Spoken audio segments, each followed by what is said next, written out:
What's up, guys? PowerManiac 720 here, and I have for you round 5 of the Lancaster Regionals.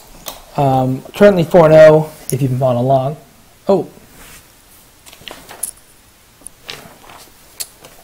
Apparently I don't know how to write. I wrote round 6 for Lightcore, but I played in round 5. Anyway, currently 5-0, or 4-0, playing Lightcore, who had a team of Cresselia, Kangaskhan, Clefable, Entei, Aegis/, Landorus.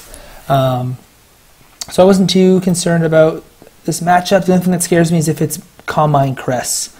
But I just played a Clef Kang last round, so I wasn't too concerned about Clef Kang this time around, as my thing freezes. Stop that. Okay. So, Clefable, Kangaskhan.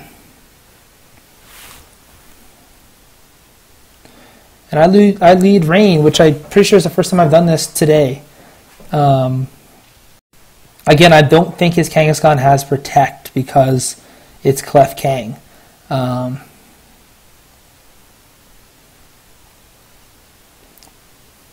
he does Mega Evolve his Kangaskhan, and he protects with it. I got pumped because I actually doubled the Clefable with a Fake Out and a Scald, but he just went for the double Protect and played it safe, which was unexciting to me. But so Clefable protects itself, Scald into Clefable also protects itself. I switch into Aegis/, because I don't want to take a return to the face, especially because I won't be hitting him with a Scald because of the Follow Me. He does go for the return into Aegis/, so that was a good call by me. And I do Scald. I Scalded the Kangaskhan, but of course Follow Me redirects it to Clefable. No burn. I'm not sure if he's unaware or Magic Guard, so if he was Magic Guard, the burn wouldn't have mattered. But Kangaskhan does go for the return onto my Politoed, which I do have a Citrus Berry, and I survive return anyway. But even if he was like some weird super Adamant 252 something, I would survive it. Go for a Scald right into that Clefable. Procs with Citrus Berry, which is good to know. It's not Rocky Helmet because that's just always nice to know, especially since I have Salamence in the back. And I set up a sub with Aegis/. Nice safe sub. It's always fun subbing when, Kangaskhan, Clefable, you have one Pokemon that supplies no offensive pressure, and other Pokemon that just simply can't touch Aegis/. So I do Helping Hand here. I go for the Helping Hand Flash Cannon onto the Kangaskhan because I kind of thought targeting the Clefable with the Flash Cannon was pretty obvious. And this ends up being very big for me. He does Sucker Punch my Aegis/, which of course first one breaks my sub. Second one's going to do a little bit of damage. Actually ends up critting and doing a little more than I wanted, but it wasn't the end of the world. As I stance change and hit this Kangaskhan with a vicious, Helping Hand boosted Flash Cannon, which does a pretty good chunk of damage. But unfortunately I had no chip damage on it, so couldn't knock it out. Clefable does go for the Follow Me once again, as expected. Kangaskhan goes for the return into my Politoed, which is a pretty safe play for him because I'm probably not going to protect Politoed, so I get a free Flash Cannon into the Clefable, or sorry, the sub, my bad. Free sub, because of course he couldn't really stop unless he had Crunch, which I saw Sucker Punch, so I'm assuming he didn't have Crunch. As you can see, I'm a little lower than I wanted to be because of that crit, but still not a huge deal. So I sent in Salamence here. It's kind of a scary situation. Kangaskhan really doesn't hurt me because he's at -1 and doesn't have Double Edge. So I kind of have to decide, who do I want to pick off here? And like I said, it's also nice double edging, knowing that I don't have to worry about Rocky Helmet recoil, because that's always annoying to deal with. But Kangaskhan does protect, but I did target the Clefable because worst case scenario was that I double edge into a protect from Kangaskhan and get hit with an Ice Beam or a Moon Blast, which I definitely did not want to happen. But, if I double edge into a Clefable's protect, then I just get hit with a -1 return, which isn't horrible. So, I called a couple protects right here in a row, which is nice. And nets me a nice go on that Clefable. And now I'm in really good shape because now there's no redirection, and obviously double edge KOs Kangaskhan from this range. Landorus does come in, but the -1's not a huge deal. Could be a lot worse. I do King Shield because I didn't want to take a Sucker Punch from this Kangaskhan. And I go for the double edge into the Kangaskhan. And I pick up the KO. So now it's down to a 3v2. whatever he has in the back. He goes for the Earth Power into my Aegislash, so breaks the sub, which kind of sucks, but I guess it would have been better just, I don't know, maybe switch it into Ludicolo or something. And he does reveal Life Orb, which is good to know. It's not Assault Vest, which is nice, because that means I could probably knock it out with an Ice Beam from Ludicolo. Then Crest comes in, and Crest is a nuisance.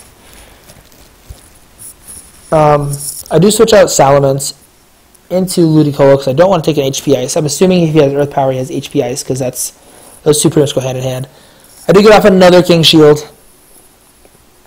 He HP Ices right into my Ludicolo. Takes some more damage. And Crest Moonlight's expecting me, I guess, to Shadow Ball it, but obviously I did not. So this was the big mistake by me in the match. I thought he was going to protect Lander, so I go for the Fake Out Shadow Ball onto Crest. I actually activate his Key Berry, which kind of sucks.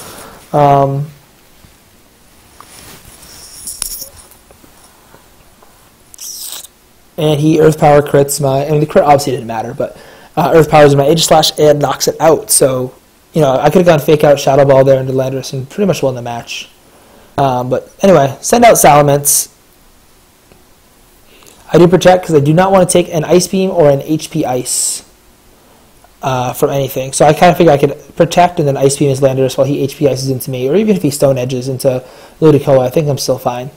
But we just Ice Beam into each other's protects. Kind of a waste of turn. So here I just Double Edge the Landorus to knock it out. Because I know Double Edge is not going to do that much to the Crest. So I kind of have to hope I win the 1v1 versus Crest in this situation. Which is always scary. I'm basically scalding here for Scald Burns, of course. But Scald Burns have not been very friendly to me up to this point. 5 rounds, I don't think I had any. Oh, I had one in round 1, which of course you weren't able to see. But so I go once again for another Scald. Don't get my burn. And he Calm Minds, which is terrifying because he's got Moonlight and Calm Mind. And that's like the scariest thing you could face.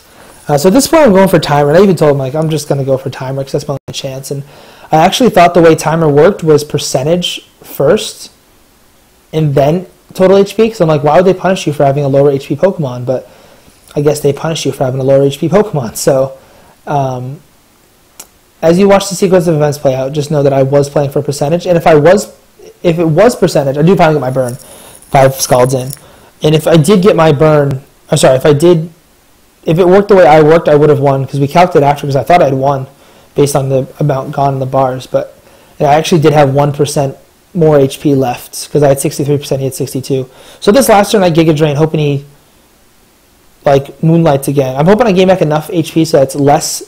I'm hoping I gain back enough HP from Giga Drain so that it's less from than the burn damage after Moonlight. And I do end up losing, like I said, because he had 180 something HP left and I had 118 or something like that. So yeah, that was my round 5 match versus Lightcore, who of course went on to Top Cut also and got knocked out in top 4 or 8. Don't remember which. I think he had 137. So yeah, he had 137 HP left, something like that.